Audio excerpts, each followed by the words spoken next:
Ever wonder what happens when Peter Pan finally faces Captain Hook on the SNES? Retro Life Reviews.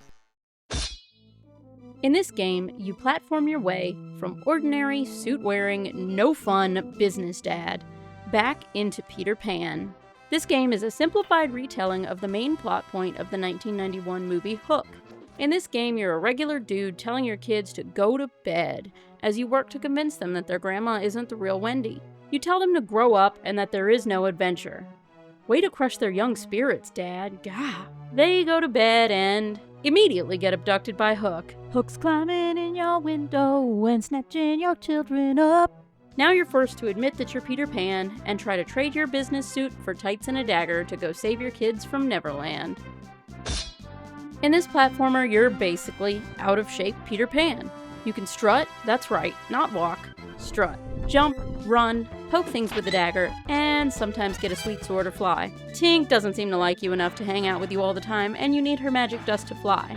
So flying is a once-in-a-while mechanic in this game. You can earn your sweet sword back by beating the level 1 boss Rufio, but if you get hit once, you lose it again.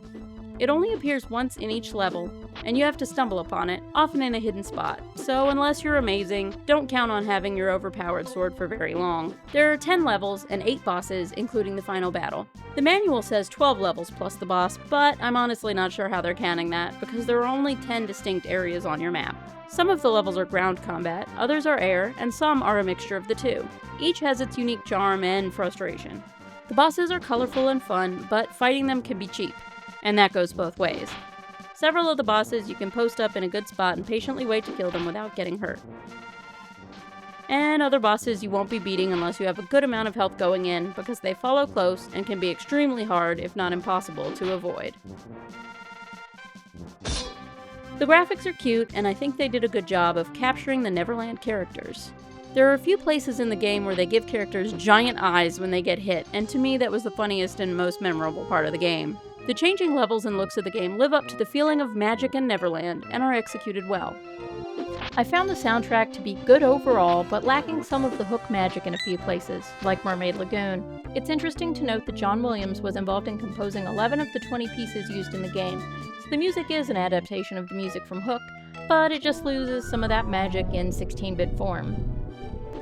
I do have to note that the Sega CD version of the game is also an adaptation of the musical score from the movie, and it's pretty epic and dang magical, but it also comes with cheesy and unnecessary voice acting. Personally, I don't have any nostalgic attachment to this game or to the movie. When the Hook movie first came out, I was too young to watch it without being scared, and we didn't own an SNES at the time, so I never played this game as a kid. Nostalgia might make me less harsh on the awkward controls of this game, but since I don't have any, let's dive into the gameplay features, controls, and difficulty. Cherries give you back 1 hit, and apples fill your health bar, so grab them when you can. The game is rather cheap with them in the beginning, but becomes much more generous as you go along. Leaves give you more health, so you can take more hits. Your character in the beginning of the game can take 3 hits before dying. You start with 2 leaves as your health bar. While you can collect more leaves to increase your overall health bar until you get more, with a max allowance of 4, you're a massive weakling. Not to mention, if you die completely and go to the continue screen, you lose any leaves that you added. You can collect miscellaneous jewelry pieces through the game that give you points, and 100,000 points will get you an extra life. You can collect 1-ups and 3-ups throughout the game. And there are some fun finds in this game that can make a huge difference in your ability to play. The biggest being the ability to farm lives in certain areas of the game. Once you find a 3 times life and spend some time farming, which requires you to die so you gain 2 lives each time, you can assure you keep your leaves through the game and don't ever have to hit continue while you kiss your leaves goodbye. The best thing about this game for me is unlimited continues. That feature alone is why I continued to play. Starting over with no password or save system would have easily caused me to abandon ship. The flying mechanic is freaking awesome, so it's super disappointing that it's so deeply limited throughout the game, and because of that, there isn't much to say. It's fun for the 5 seconds it lasts when it comes along.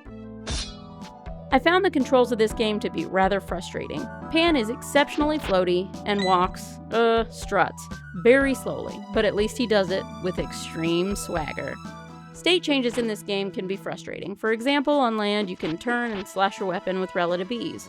But in water, turning around to slash quickly is not happening. You move even more slowly, and turning is a movement all its own. So don't wait for a fish to get too close to turn around, or you're fish food. The button configuration on this game is just plain bad. It's something that you adjust to, but I don't know what they were really thinking. Your X and A buttons aren't used for anything at all, while pressing Y is attack and holding Y is run. Personally, I found this just plain bad in cases where you want to move and fight quickly. I'll also mention that B is jump and holding B is fly. I didn't find any major faults with that mechanic. It makes sense, but it can cause some annoyance if you accidentally use up your fairy dust holding the jump button a tad too long. Another issue I had with this game is perspective. In areas where you're jumping on tiered platforms, the game counts the world as flat, so it was an adjustment that a character on a platform below me could graze my feet with the top of their hair, and it counts as a hit. It's also annoying when sometimes your character will latch onto the next platform, and sometimes it just won't, and you have to find that sweet spot to jump up to the next level. After spending an hour grumping my way through the first 3 levels, I opted to use my ultimate cheat code. My husband, to get me through the game. At first he shared some of my sentiments, but as he continued he adjusted to the gameplay and made short work of the later levels, feeling like they were easier as he went. Another friend of ours who also played mentioned feeling like the later levels were harder. Based on the feedback from the 3 of us, I'd say the difficulty here seems pretty balanced, but can seem to swing a bit based on the individual gamer and your playstyle. On the Rosie rating scale from top shelf to hot garbage, this one gets insert coin. It's playable, but not quite worth the extra quarter. A middle of the road 5 out of 10. The controls of this game just really ruin it for me personally.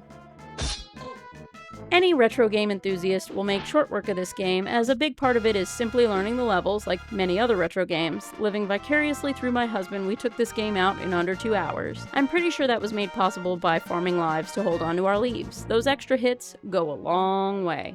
If you're a more modern gamer, you might find the controls of this game to be abysmal and take a lot of getting used to, the way I did.